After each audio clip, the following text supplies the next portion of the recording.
নমস্কার বন্ধুরা, আজকের ক্রমটন তাদের কোয়ার্টার ওয়ান রেজাল্ট পাবলিশ করেছে। চলো দেখে নেওয়া যাক। প্রথমে আমরা ফিগারটা চেক করবো। এখানে সমস্ত ফিগার কোটিতে আছে।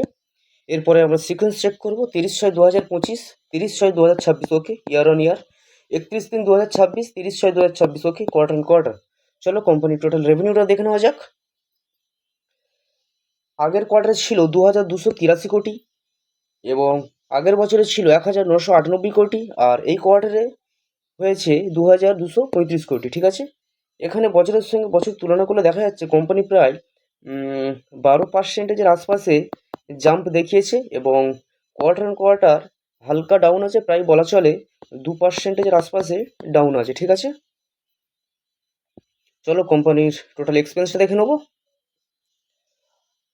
আগের কোয়ার্টারে ছিল 2066 কোটি এবং আগের বছরে ছিল 1855 কোটি, আর এই কোয়ার্টারে হয়েছে 2065 কোটি। খরচ মোটামুটি ঠিকঠাকই আছে। চলো কোম্পানির প্রফিটটা দেখে নেওয়া যাক।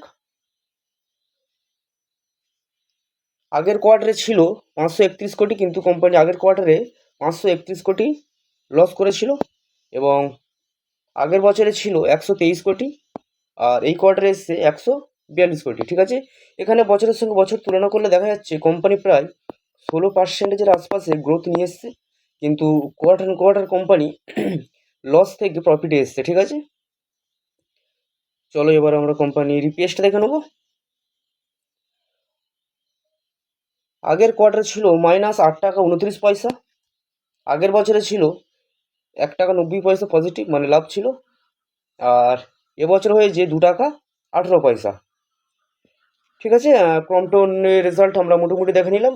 ক্রমটন মোটামুটি একটু মিক্সড টাইপ রেজাল্ট নিয়ে এসছে, তবে দেখা যাক মার্কেট এই শেয়ারটির প্রতি কেমন রিয়াকশন দেখায়। যদি ভিডিওটি ভালো লাগে তাহলে অবশ্যই লাইক করবেন এবং আরও আপডেট পেতে আমাদের সঙ্গে থাকবেন। ধন্যবাদ।